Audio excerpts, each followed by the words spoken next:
Before we get into the video, could everyone please subscribe to my Endless Diary Tales channel? Thank you so much. In the fall of 1978, my husband, a former Centone youth named Michael Scott, was said to have died in an accident on his way to work. His body was never found. I was in my early 20s. Then, after crying until I could cry no more, I gritted my teeth and took on the responsibility of caring for his widowed mother and his younger siblings. His younger brother and sister were both accepted into top universities and eventually settled down in the city. Even his mother, who once broke her leg in an accident, was nursed back to health by me through feeding, cleaning, and helping her walk again. But me, I wasn't even 40 yet, and my hair had already turned completely white. My body had withered like cracked jade, and I was diagnosed with a terminal illness. I didn't want to die. Dragging my broken body, I went into the city, hoping that the younger brother and sister-in-law I had practically raised with my own hands would come up with a way to help me. But to my shock, both Amy Scott and Eric Scott turned me away when I begged for help. While wandering the streets, waiting for death, I unexpectedly saw my husband. The man I thought had long been dead. He was wearing a suit and tie, looking sharp and full of confidence, his arm wrapped around Lai Wu, another Centone youth. It was then that I realized Michael had never died. He had faked his death just to get rid of me, a country bumpkin. He only wanted to exploit my labor to support his whole family. Consumed by rage, I lit a fire and sent them all to hell. When I opened my eyes again, I had returned to 20 years earlier. What I hadn't expected was that Michael and his entire family had also been reborn. This time, they wanted even more, but I was ready for them. At 20, Michael Scott was undeniably handsome. He was widely recognized as the most attractive man in all the nearby villages. His face made countless young girls lose sleep. But his family was dirt poor. He had a sickly widowed mother and 2 younger siblings. Michael, the eldest, was the only one capable of working. The others were just mouths to feed. In those days, when survival depended on earning work points through manual labor, good looks couldn't put food on the table. So despite his charm, the girls who once admired his face backed off the moment they saw how poor his family was. I was the only one foolish enough not to care about his poverty, or that his family was a heavy burden. I truly, deeply loved Michael Scott. I followed him everywhere, helped his family cut wood and gather grass. His mother couldn't work the fields, so once I finished my own chores, I helped them with theirs too. I even gave them the work points I had earned with my own hard labor. His family had no rice, no flour, no cooking oil, no salt. I hauled supplies from my own home, even if it meant getting scolded or going hungry myself. I gave so much to Michael's family without expecting anything in return. He was never particularly kind to me, nor was he cruel. He accepted everything I brought and let me help, but never once said he liked me or wanted to be with me. My father, the team leader in our village, warned me. He told me Michael wasn't a good man, that he was only stringing me along for what I could offer. He urged me to stop wasting my feelings on him, but I didn't listen. Blinded by love, I kept chasing after him just as before. Finally, on the 300th day of chasing him, one evening, when I brought eggs to his house, Michael hugged me. That night he made me his woman. Becoming his woman had always been my dream. I thought he had finally recognized how good I was, that all my suffering had finally paid off. Little did I know, Michael had never liked me at all. He only agreed to be with me because the woman he truly loved, Lai Wu, had rejected his confession. All along it had been Lai Wu he loved. She was a soft-spoken, cultured girl from the city, sent down to the countryside like him. She was rumored to be preparing for college, even while working the fields. Michael also planned to take the college entrance exams. They had common goals and naturally grew closer. Lai liked him too, but the moment she saw his burden of a family, she backed out. Michael expressed his feelings to her multiple times. At first, she strung him along, but eventually, she firmly rejected him. Devastated, he settled for me out of spite. In my past life, after he used me up, I wholeheartedly slaved away for his family. I did everything for them. Not only did I labor for them, I dragged my parents into it too. They worked like beasts of burden for his family as well. Michael never lifted a finger. He focused entirely on his studies and eventually got into college when the exams were reinstated. I foolishly believed I had chosen a capable man. I supported him through college with everything I had. I worked myself to the bone back in the countryside, earning money and work points while my parents helped look after his family. And what did he do? He rekindled his romance with Lai Wu at university. He used the money I had worked so hard to earn to buy her clothes, food and gifts. After graduating, he and Lai Wu were assigned jobs in the city together. Michael Scott never saw me as worthy, but they didn't want to lose someone like me. Someone who had been giving her all for their family. In order to keep using me like a beast of burden, to keep me caring for his frail mother and raising his younger siblings, Michael Scott shamelessly came up with the plan to fake his own death. He wanted me to give myself entirely to their family without hesitation or suspicion. His fake death. His mother, his brother, and his sister were all in on it. Every single one of them helped Michael deceive me. That entire family wasn't just ungrateful. They were worse than animals. When I came back to life, I was carrying a large sack of flour, walking along the narrow path through the fields toward Michael's house. My foot slipped, and I fell hard to the ground. Lying there, I stared at my surroundings in disbelief. Once I confirmed that I was truly back 20 years in the past, I started crying and laughing like a fool. Then I stood up, hoisted the sack of flour back onto my shoulders, and turned around back toward my own home. Let the Scotts dream on if they thought they'd be eating the flour I used to give them for free. From that moment on, they wouldn't get a single grain of rice or drop of water from me. When my parents saw me return with the flour, dirty from the fall, they were surprised. My dad, clearly annoyed, asked why I was back. Didn't you say the Scotts had nothing to eat and you were bringing this to them? Dad, Mom. I said, I've thought it through. There's no future for me and Michael. Starting now, I won't pine for him anymore, and I'm done sending anything to his family. For a moment, joy flashed through my parents' eyes, though they didn't seem fully convinced. You're not just saying that, are you? My dad asked skeptically. I mean it, I said solemnly. I swear if I ever have even the tiniest lingering feelings for Michael Scott again, may I die a terrible death. My parents were overjoyed at my transformation. They grabbed my hands and kept asking why I had suddenly come to my senses. Of course, I couldn't explain that I had lived another life and now knew that the entire Scott family were thankless leeches. I just told them I'd finally woken up and didn't want anything more to do with someone like Michael. Someone who had nothing to offer. Since I had made up my mind to cut ties, I had to start by severing everything connected to them. First and foremost, my work points. In my last life, all my work points were given to the Scott family, while I shamelessly ate from what my parents had earned. This time, there was no way I would hand over the fruits of my labor to that ungrateful bunch. I suddenly remembered that this month's work points hadn't yet been credited to the Scotts. In a panic, I rushed out to find the village accountant. The accountant was busy calculating work points when I ran in sweating. Uncle Lee, my points, they haven't been assigned yet, right? He looked up. Just about to be. They're going to the Scotts. They only worked about 10 days this month. For mouths to feed and only 10 days of labor. That won't cut it.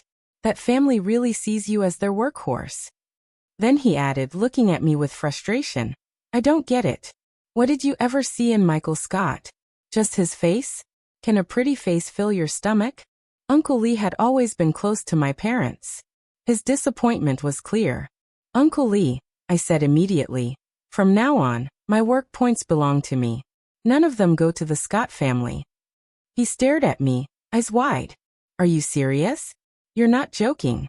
I'm not. I was confused before, but I've cleared my head now. I'm done playing savior. Hearing that, Uncle Lee looked so relieved. It's about time. I'm telling you, you better not go back on this. I won't. Even if I die, I won't. With the matter of the work points settled, I finally felt at ease and headed home. As I passed the reeds near the village creek, I heard a soft, excited voice from inside the reeds. Michael, you came back too? That's wonderful. That delicate girlish voice made me freeze in my tracks. I crept slowly toward the reeds. The countryside was dark at night, but I could just make out two silhouettes standing inside. I'm back, Michael said. Lily, I thought only you followed me here. I didn't expect our whole family to come back. This is insane. Why did we have to return to this poor, miserable era? We were just starting to enjoy a good life in our last one. Michael sounded furious as he complained. And who the hell was it, he growled, that set fire to our house? If I ever find out who did it, I would never let him off the hook for what happened in our past lives. After I found out that Michael Scott and his family had deceived me, I waited for a dark, windy night. I crept to their house, locked the door from the outside, and set the place on fire. I listened to their screams as the flames swallowed them whole, their cries of agony, their desperate pleas. Then I drank the rat poison I had long prepared, and ended my own life. So when Michael and his family died, they never even knew I was the one who did it. Now I heard Lai Wu's voice chiming in, complaining too. Yeah, if we were really being given a second chance, why couldn't we have returned to the start of our good days? Just thinking about the heavy labor in the countryside again, having to pinch every penny and study for the college entrance exams. I'm so annoyed, Michael replied. There's nothing we can do about that, but since we're here, we need to start planning now. We're going to use that idiot Jod again just like before, and get a head start this time. Yes, Lily agreed. We'll use that dumb girl Jod like last time. I'll string her along just like before. Let her family help with the chores. Let her earn the work points for us. And when the time comes, we'll make her do your share too. You and I will focus on studying for the exams. Nothing will get in our way. We'll get even better scores than last time. The two filthy traitors were completely in sync as they plotted to exploit me again. Hearing it all, I let out a cold, silent laugh. I hadn't expected that Michael Scott and Lai Wu had also been reborn. And the first thing they thought of upon returning was how to use me again. You shameless scumbags. Just wait. I picked up a few stones and hurled them straight at them. I didn't hold back. Stones hitting a body in the dark are no joke. Both Michael and Lily yelped in pain.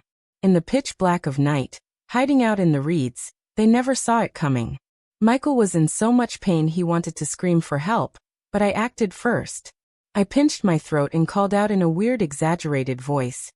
Hey, someone's messing around in the reeds. Catch the shameless couple sneaking around. Somebody come quick. My high-pitched mocking cries soon brought the village patrol over. Who's messing around back there?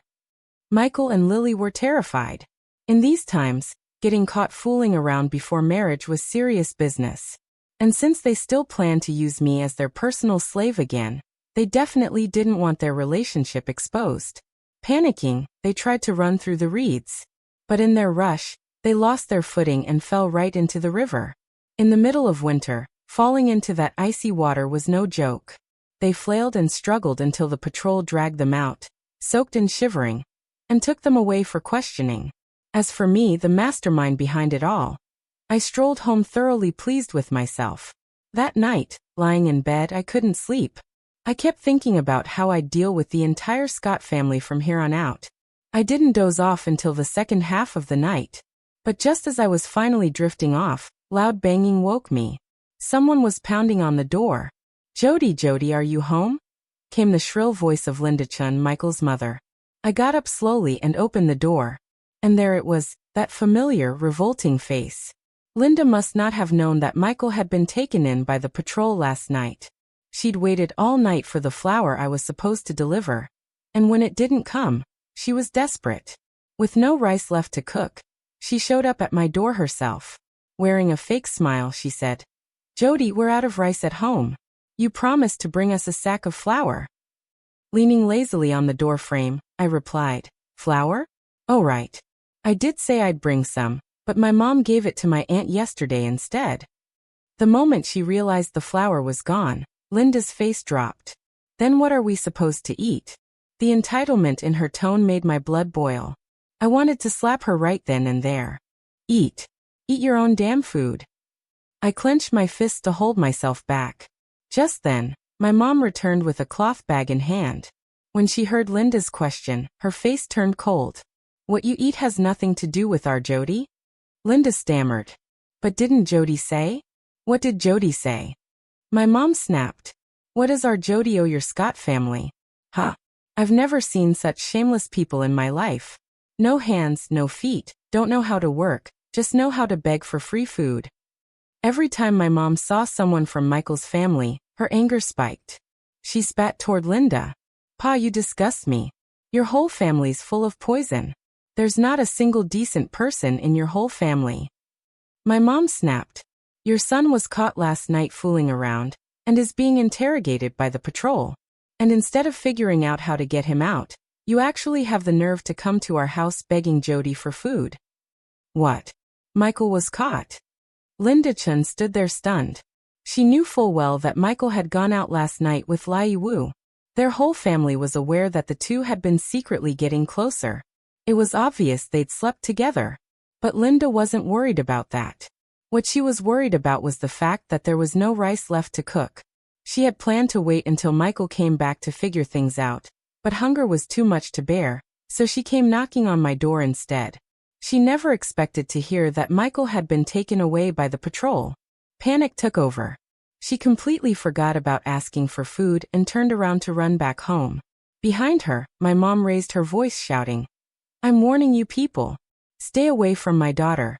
If I ever catch you tricking Jody into giving you food again, I swear I'll make you pay." After chasing off Linda, she turned to me and gave my head a firm poke. "Let me tell you, Michael Scott got caught with that Lai Wu messing around last night. He's no good. You stay away from that whole family." I hugged my mom, beaming. "I know, Mom. Stuff like that won't happen anymore. You're amazing. Next time Linda shows up, just yell at her again for me. Not just her. If anyone from that Scott family comes looking for me, you and Dad both need to help me chase them off." Seeing how much I had changed, my mom was overjoyed. "Don't worry. If that blood-sucking family dares to cling to you again, I'll beat the crap out of them." Michael and Lily were held by the patrol all night. After over 10 hours of questioning, they refused to admit to anything improper. They claimed it was just a coincidence that they were both there. Since the patrol had no concrete evidence, they had no choice but to release them, but not without punishment. They were both given double the labor as reform through hard work. Michael and Lily were already struggling to keep up with their workload while trying to study for the college entrance exams. They had hoped to rely on me again, just like before, to carry the burden for them. But now, with twice the work assigned, it was a nightmare. Naturally, Michael thought of me. The moment he was released, he came looking for me. In my past life, I was the one always chasing after Michael while he kept his distance and acted like he was too good for me. But this time, things were different. His family had no food. He had mountains of labor ahead of him. He had no choice but to come to me for help. At the time, I was at home enjoying a steaming bowl of ribs that had been simmering for 3 hours thanks to my mom. My mouth was full of flavor when Michael appeared. I wasn't the least bit surprised. He looked at the bowl of ribs in my hand, his throat visibly swallowing. "Jody," he said, "can you help me?" "No." I cut him off before he could even finish. "Didn't you love sneaking around with Lai Wu?" I said loud and clear. "Then go keep doing that. What are you coming to me for?" "No, Jody, it's not," he tried to explain. "Oh, please," I sneered. "You got caught by the patrol, locked up all night, and you're still pretending nothing happened. Do you think I'm stupid?" I looked him straight in the eye. "Let me make this clear. Michael Scott, don't come looking for me. I, Jody Young, am not that pathetic." Michael had never been spoken to like that by me before. His face darkened and he stormed off angrily. I watched him leave and laughed coldly to myself. "Still got your pride, huh? Let's see how long that pride lasts." It didn't even last 3 hours. That afternoon, Linda Chun went to the village accountant to settle the work points and found out that mine had been withdrawn. They weren't getting anything from me anymore. Furious, she threw a fit, yelling at Uncle Lee and demanding that he give my points to their family. After being scolded by Uncle Lee, Linda finally realized how serious the situation was. 10 days worth of work points wasn't nearly enough to feed 4 people. They had gotten used to living well under my support. Now suddenly, they were back to eating coarse cornbread and wild greens every meal without a trace of oil or meat for a whole month. Anyone would go crazy.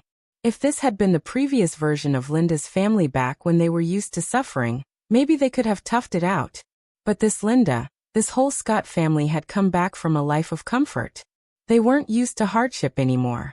They didn't want to suffer. So naturally, they had to come beg me. Linda came to my door first, her voice full of forced sweetness. "Jody, sweetheart, I swear Michael and Lily have nothing going on," Linda Chin said. "Don't believe the rumors out there." "Oh really?" I raised an eyebrow. "You're sure there's absolutely nothing between them?" "Absolutely nothing," she insisted. Linda had clearly brought Michael along with her. And right behind them, those two heartless leeches, Sophie Scott and Ryan Scott, eagerly nodded in agreement. "Jody," Sophie chimed in sweetly, "my brother would never be into someone like Lai Wu. The person he's always liked is you." I let out a cold laugh. All these lies just for a little food. I didn't believe them for a second. "If there really isn't anything between them," I said, arms crossed, eyes narrowed, "then let them come tell me that themselves. I want to hear it from both Michael and Lily." Michael obviously didn't want to humble himself in front of me. But the reality was they couldn't keep relying on my charity to survive. I had cut off all help. No food, no labor, nothing. That meant Linda had no choice but to drag Sophie and Ryan into the fields to earn work points. Linda's health wasn't great, and she moved slowly. Sophie and Ryan had never done a day of labor in their lives. Following Linda to the fields, they either complained of exhaustion or hunger. The three of them together couldn't even earn half the work points a normal person could. Meanwhile, Michael was stuck with double the workload, and Lily had her own assignments to deal with. They had always depended on me to pick up the slack. There was no way they could spare the energy to help each other now. After just a few days, they were all utterly miserable. When people get used to living a good life, they can't bear going back to hardship. Unable to endure it any longer, they held a family meeting behind closed doors one night. Michael, Ryan, and Sophie said in unison, "You have to go talk to Jody. If you don't, we're going to work ourselves to death." Michael looked at Lily, still a bit reluctant. "Lily, what do you think?" Even she had had enough. "Let's go see Jody," she sighed. "I can't take this anymore. I don't want to work. I just want to get by without lifting a finger." These shameless leeches had only one plan left: to manipulate me again. So Michael and Lily came to find me. It had only been a few days, but Michael looked like a different man, pale, thin, and exhausted. There was even a large bump on his head from when I had thrown that rock at him. Lily didn't look much better. Days of heavy labor had darkened her skin and left her gaunt. Not a trace of the beauty and elegance she had flaunted in her past life. Michael, clearly humiliated, forced himself to apologize. "Jody," he said, "Lily and I are here to clear the air. There really isn't anything between us." Lily quickly followed up. "It was just a misunderstanding. I fell into the river by accident. Michael helped pull me out. People must have gotten the wrong idea." "Oh," I raised an eyebrow because that's not what everyone else is saying. "I heard people saw you sneaking around late at night, even kissing." "That's all nonsense," Michael blurted. "Jody, you can't listen to those gossiping busybodies." He was getting desperate, rambling through his excuses. I sighed and said flatly, "Whether you and Lily have something going on or not, it doesn't concern me. You don't owe me an explanation. After all, we're just from the same village. Nothing more." That clearly wasn't what Michael wanted to hear. His face tightened, and he shamelessly continued, "Jody, I mean it. I really do like you." I laughed mockingly. "Oh, that's rich. Especially when Lily is standing right next to you. Are you sure you like me?" "I do," he insisted. "I've always liked you." "Then swear it," I said, not backing down. "Swear it in front of Lily right now. If you're lying, may you be struck by lightning and die a horrible death. If you and Lily do have something going on, may the two of you never have children and never recover in this life." Michael's face turned stiff. Of course, he didn't want to swear, but at this point he had committed to the act. There was no turning back. So gritting his teeth, he muttered, "I swear I have nothing going on with Lily Wu. If I'm lying, may I be struck by lightning and die a terrible death." "Good," I said with a smile, then turned to Lily, who was visibly uncomfortable. "Your turn, Miss Wu." Lily also mumbled a poisonous oath, reluctantly repeating the same harsh words. My expression finally softened. Michael, I said calmly, if you really like me, then find someone to come to my house and formally propose. Michael clearly hadn't expected that. What? He stammered. It's just a proposal, I said. What's the problem? You can't even do that much. Don't tell me you're trying to trick me again. My parents already said you're no good. I told Michael coldly. You never liked me. You just wanted to use me. Unless you send someone to formally propose marriage at my house, I'll never believe a word you say. Michael knew I wasn't backing down, but he wasn't about to give up either. Not when he was still hoping I'd work like a mule for his family, like I did in our past life. And especially not when he was planning to fake his death again after getting into college and run off with Lily Wu. So he made a quick decision. Don't worry, Jody, he said. I'll send someone. I'll find someone to propose right away. I'll marry you. And just like that, the arrangement was made. Michael sent a matchmaker to my house to officially propose. My parents didn't object. They accepted the proposal, but they had conditions. If I were going to marry Michael, they said it wouldn't be for free. After raising me all these years, they weren't about to just hand me over with nothing in return. They demanded Michael's family show real sincerity. They even made it public. Whatever bride price the Scotts gave, my parents would match it with double the dowry. That announcement immediately set the Scott family scheming again. In our last life, after Lily rejected Michael, he'd forced himself on me out of spite. I foolishly gave myself to him. And then Linda Chen loudly spread the news of my shame. Humiliated beyond words, and with no bride price to my name, I moved into their house without a wedding. My parents were furious and didn't speak to me for a long time. I slaved away for the Scotts for 2 whole years before my parents finally softened and lent me some help. Michael remembered all of that. He knew that without my parents' support, life would be incredibly hard. So when he heard that my parents were offering double the dowry, his whole family started drooling over it. They quickly put their heads together, and Linda began going around borrowing money to gather the bride price. Given the Scotts' terrible reputation, no one would have lent them anything under normal circumstances. But because the bride was me, people gave Michael's family a little face for the sake of my parents. Somehow, Linda and Michael managed to scrape together a decent amount of money and brought it to our house. Worried my parents might change their minds, they brought a whole parade of people and made a grand show of delivering the bride price. So loud and flashy that the entire village knew about it. Right in front of everyone, my dad made Michael swear that he would never betray me. He even invited respected elders to witness the vow. The terms were clear. If Michael's family betrayed me, they wouldn't get a single coin of the bride price back. The Scotts thought that once the proposal went through, I would finally give in and start helping them. But once again they were wrong.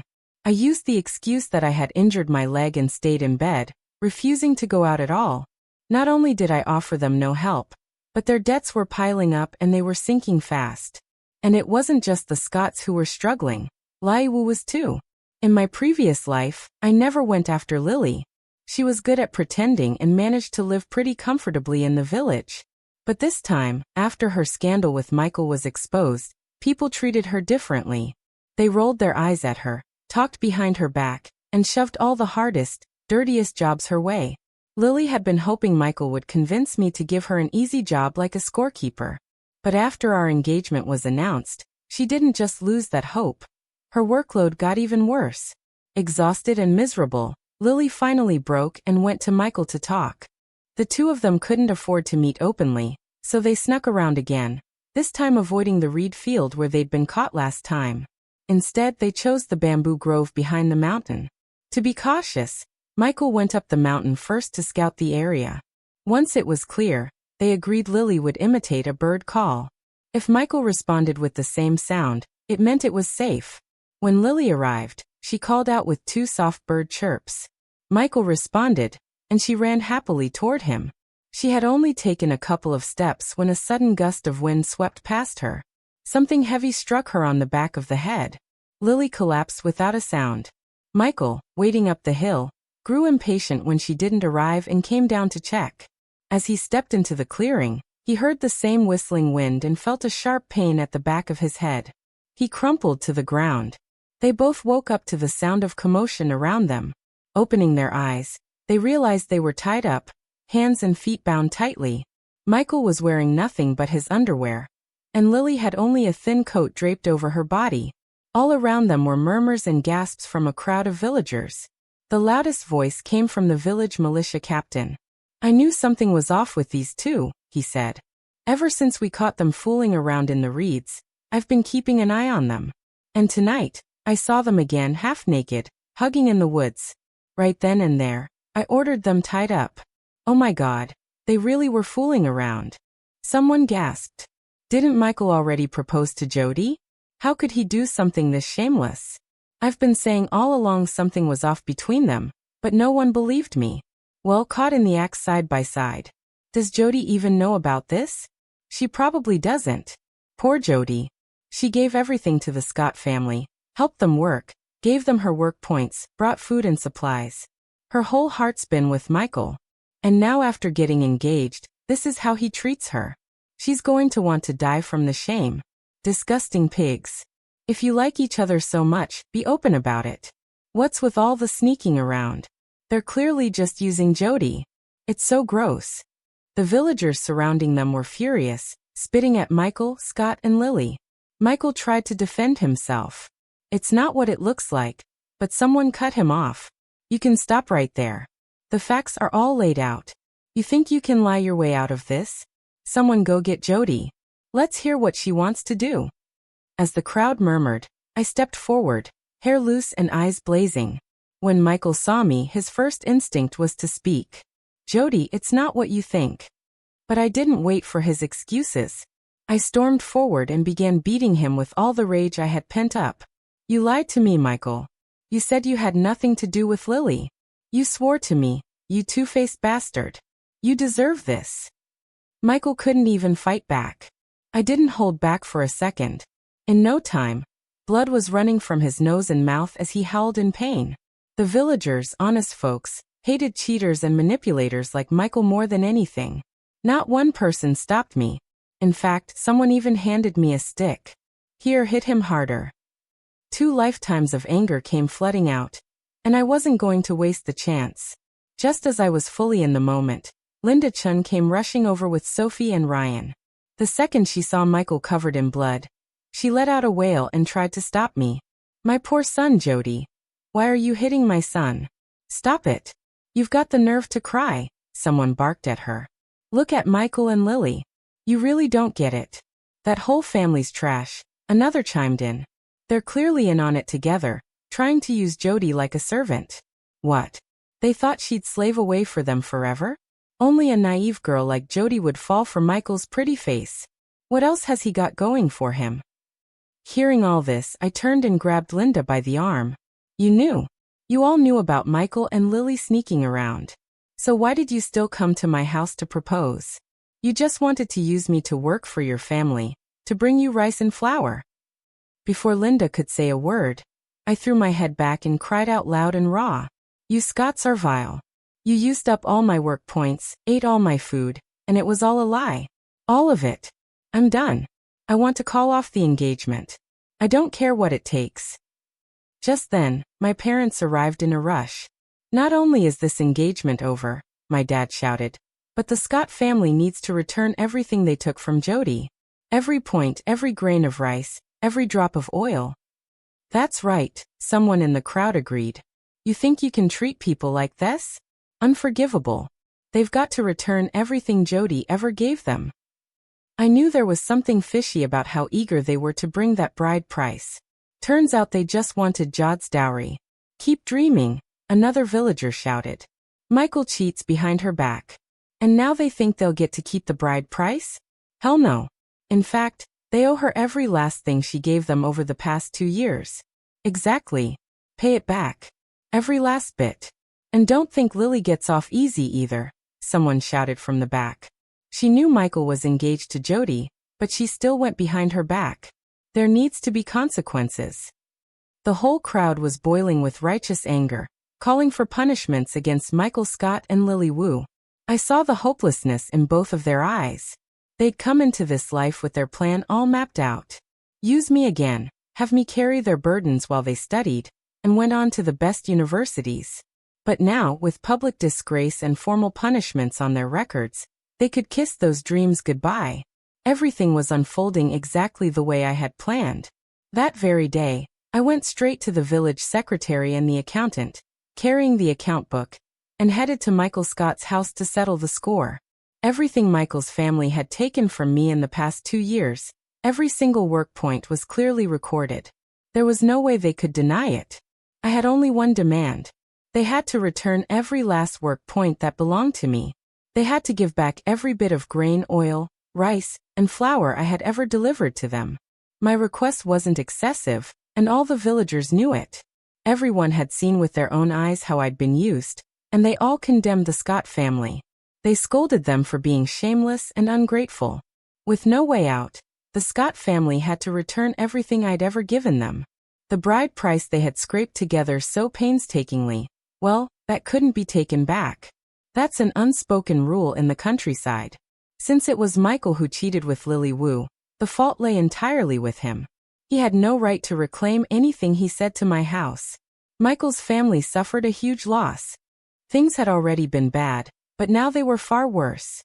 Michael was still bedridden from the beating I gave him, lying there for days, bruised and bloodied. Meanwhile, anything in the Scott household that could be moved was rightfully taken back by my parents. Outside, they were drowning in debt, and the pressure to repay it was mounting. Everyone in the family was miserable.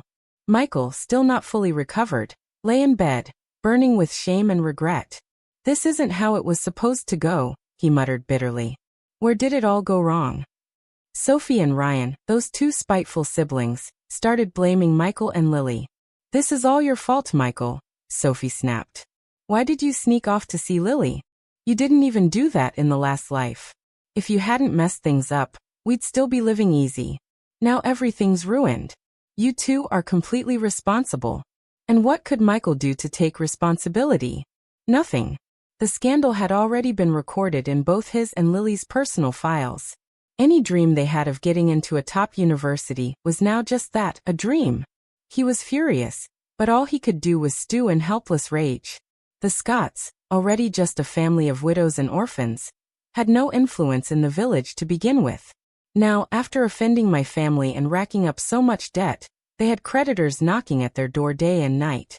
Faced with the mounting pressure, Michael had no choice but to throw himself into labor to pay it off.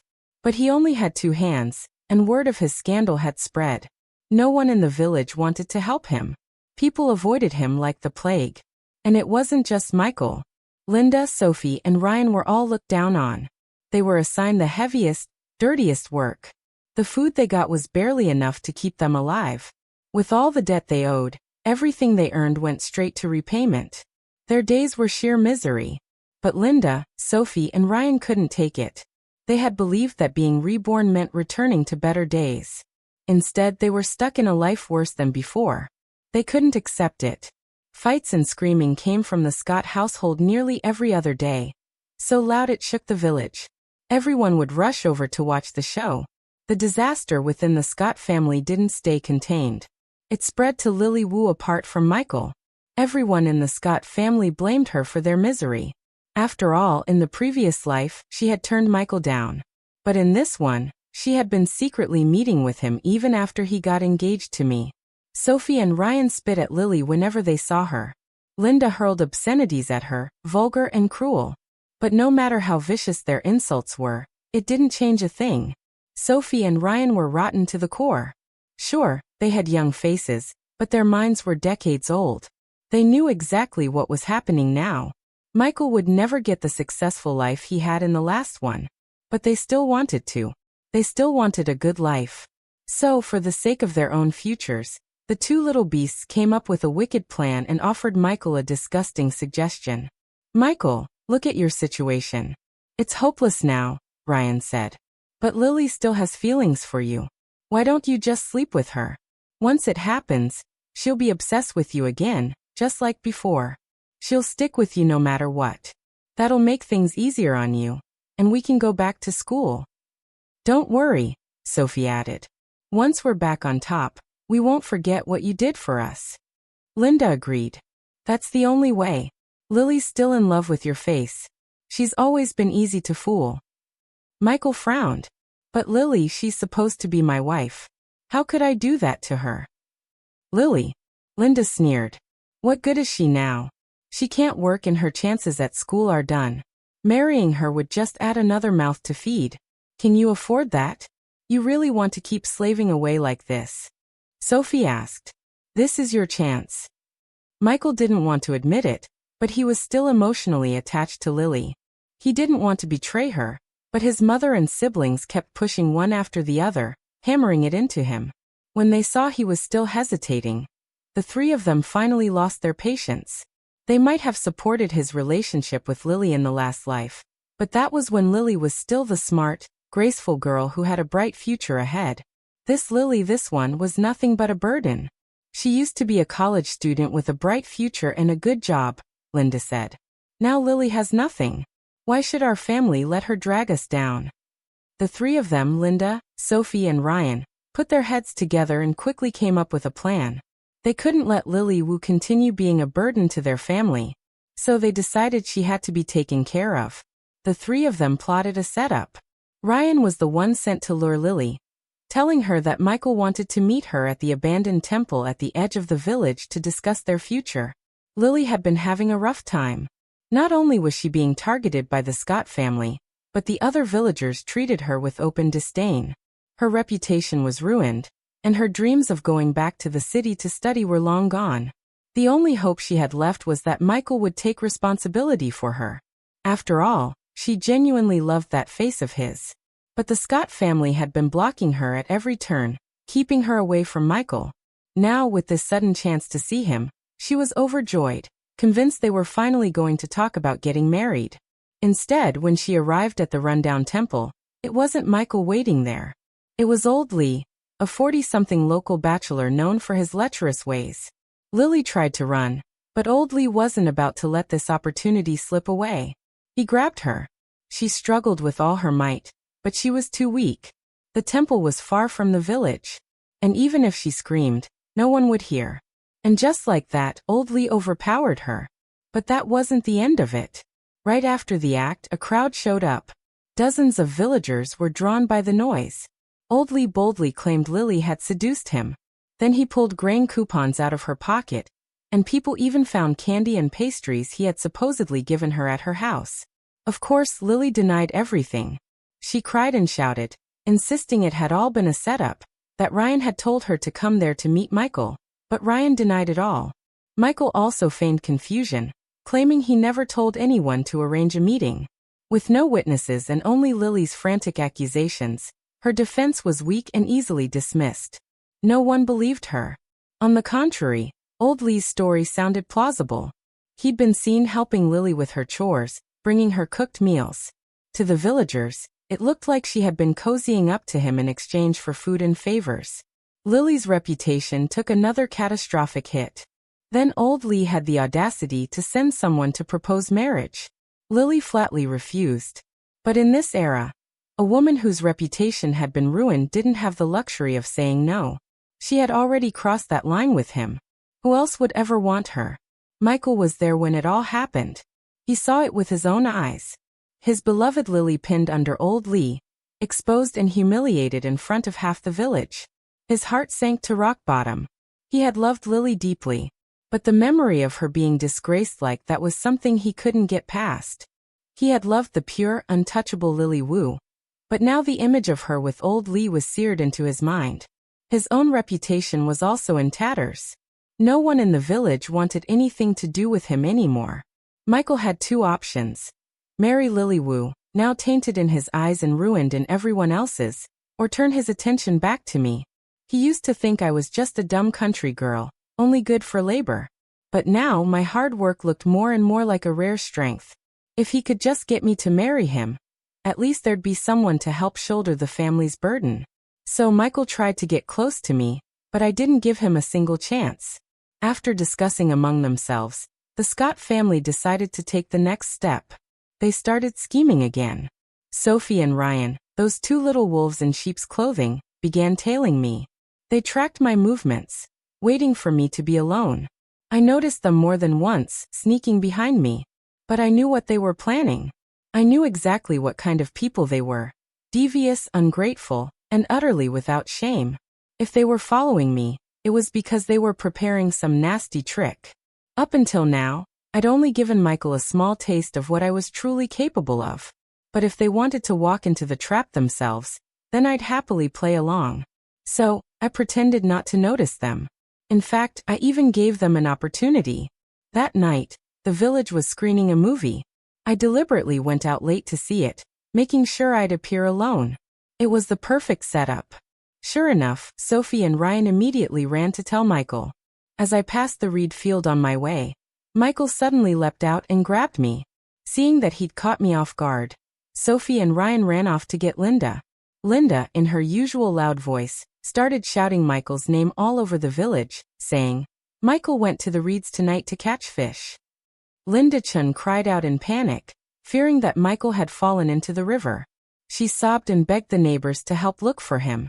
As much as everyone despised the Scott family, a human life was no small matter, so a crowd followed, led by Linda, Sophie, and Ryan, charging toward the reed field. Long before they got there, Linda raised her voice. "Michael, Michael, where are you? I think I saw his clothes in the reeds." Following her frantic shouting, the crowd pushed aside the thick reeds. But when they finally saw what was in front of them, every eye widened in shock. Some let out sharp screams. The bolder ones instinctively took several steps back. What the hell is this? Still pushing through the crowd, Linda hadn't seen anything yet. Judging by everyone's reactions, she assumed they'd caught Michael and me in the act. Smiling gleefully, she squeezed forward. "Michael!" Her voice cut off. The scene before her stunned her into silence. No, this can't be. Sophie and Ryan pushed up behind her, too small to see through the crowd. Anxious, they cried out, "Mom, what's happening? Say something. What's wrong with Big Brother? Is he hurt?" Someone replied, "He's hurt." Ryan and Sophie were confused. That didn't make sense. Michael was a grown man. I was just a woman. He shouldn't have gotten hurt. If that lesser old Lee could overpower Lily Wu so easily, Michael should have had no problem handling me. But just as they were puzzling over it, Linda suddenly broke down in an ear-piercing wail. "My son, somebody help. My son, Michael, was being carried out of the reeds, completely unconscious. His clothes were mostly intact, but he wasn't wearing pants. Under the flashlight's glare, it was obvious one of his legs was mangled, flesh shredded, skin barely clinging on, blood everywhere. He was rushed to the town hospital that same night and later transferred to the county hospital. They couldn't save his leg. It had to be amputated. And that wasn't the worst of it. During the exam, doctors discovered that one of his testicles had been crushed permanently. He would never be a real man again. Of course, I didn't let him off easy. This was 2 lifetimes worth of hatred. In our previous life, Michael plotted against me. I hated him to my core. If he had simply chosen to live quietly in this life, I might not have found a chance to strike back. But his family was too vile, too persistent.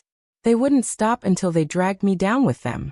In my past life, I had been foolish. I gave him my body, my labor, my everything. Without a name, without dignity, just so his family could treat me like a slave. And in this life he had gone insane. He wanted to force himself on me again. This time in public, in front of everyone. He wanted to destroy me. Well, fine. If that was what he wanted, I'd give it to him. I'm not the kind of person who lets things go. If Michael wanted to die, I'd help him along. When he jumped out and grabbed me in the reed field, I didn't make a sound. I didn't struggle. He thought I still had feelings for him. He even started whispering sweet nonsense, trying to coax me. "Jody, it's always been you. I never liked Lily.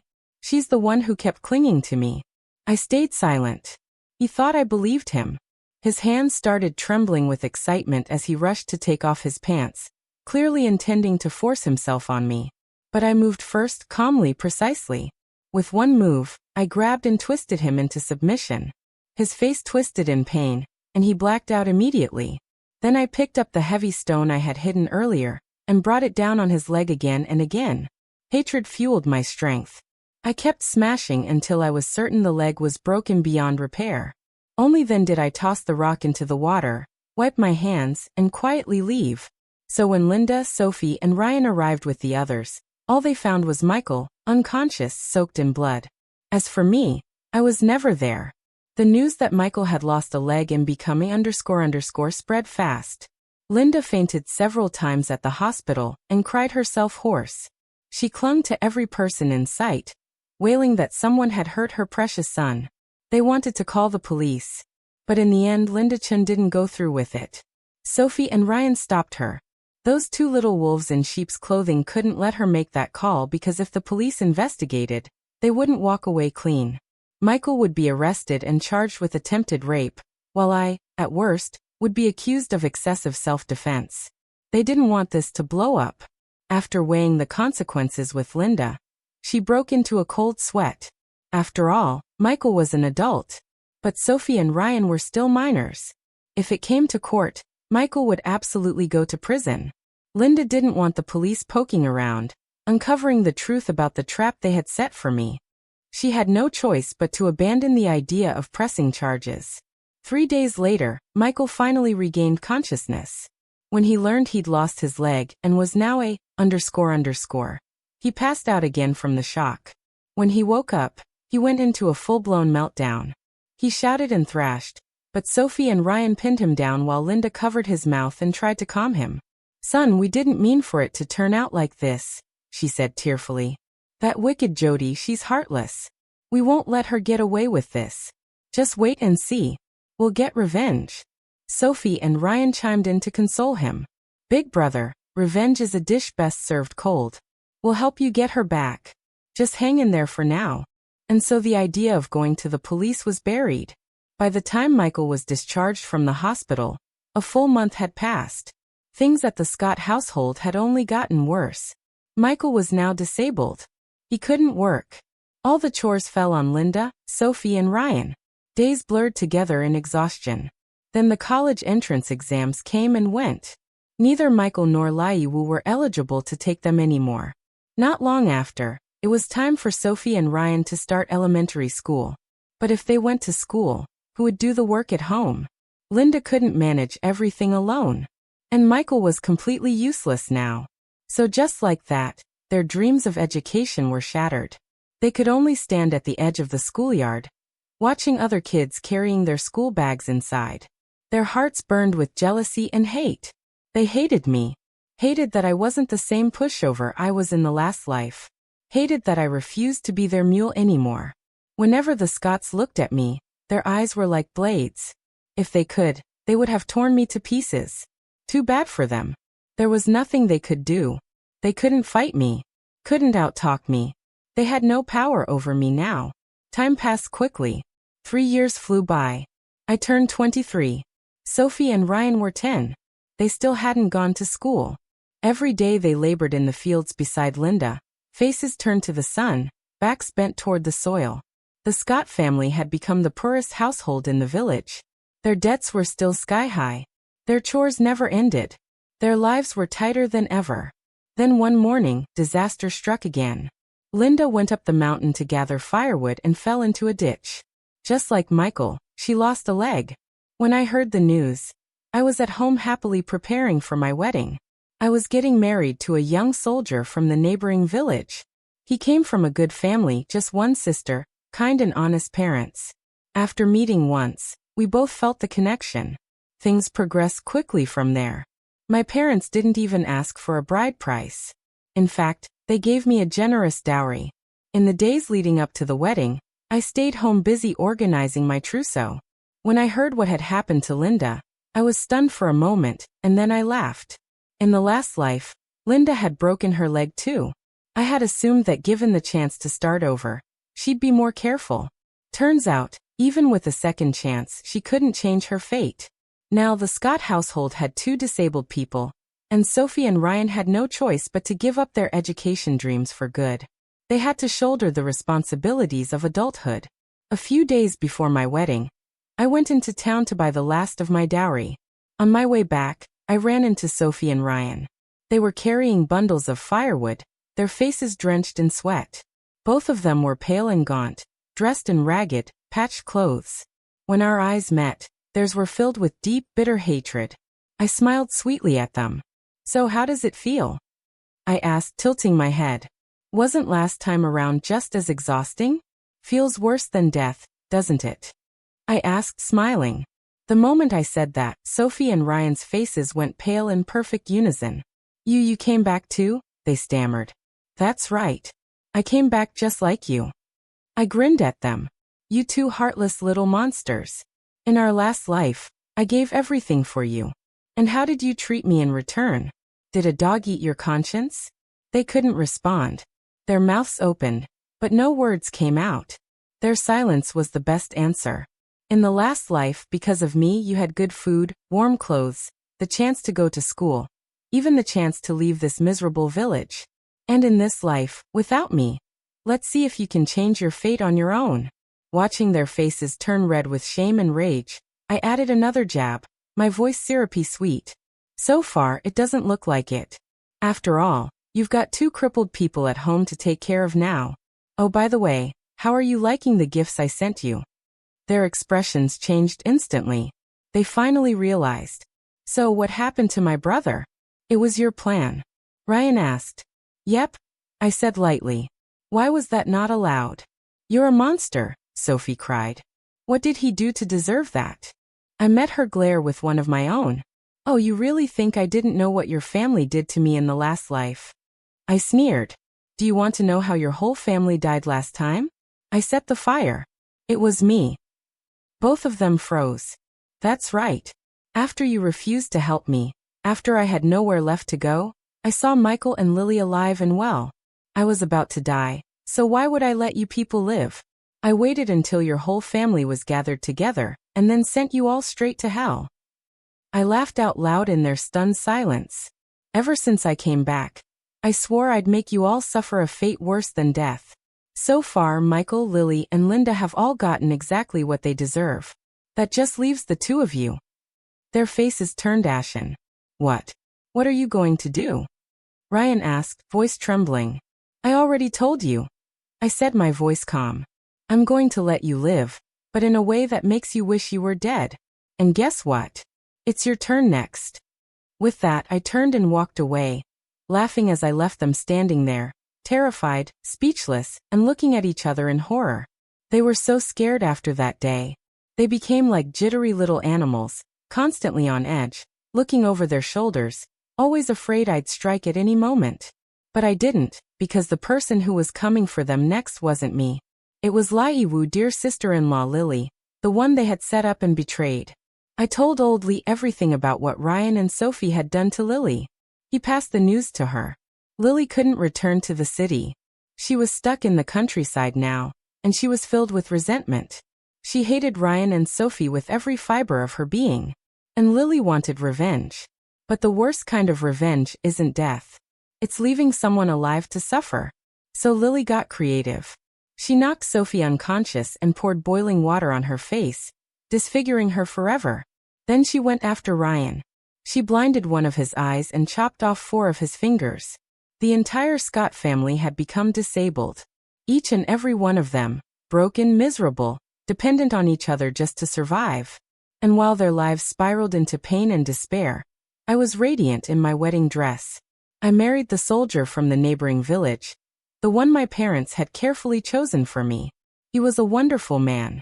His parents too were kind and generous, and even his younger sister treated me with warmth.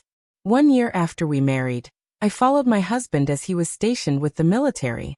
He rose through the ranks quickly, and eventually we moved to the city. I brought my in-laws, my parents, and my sister-in-law with me. As for the Scots and Lai Wu, I never asked again. I never cared to. I had my loving soldier husband. I had obedient, beautiful children. My life was full of happiness and peace. Whether the Scots were dead or alive, it no longer mattered to me.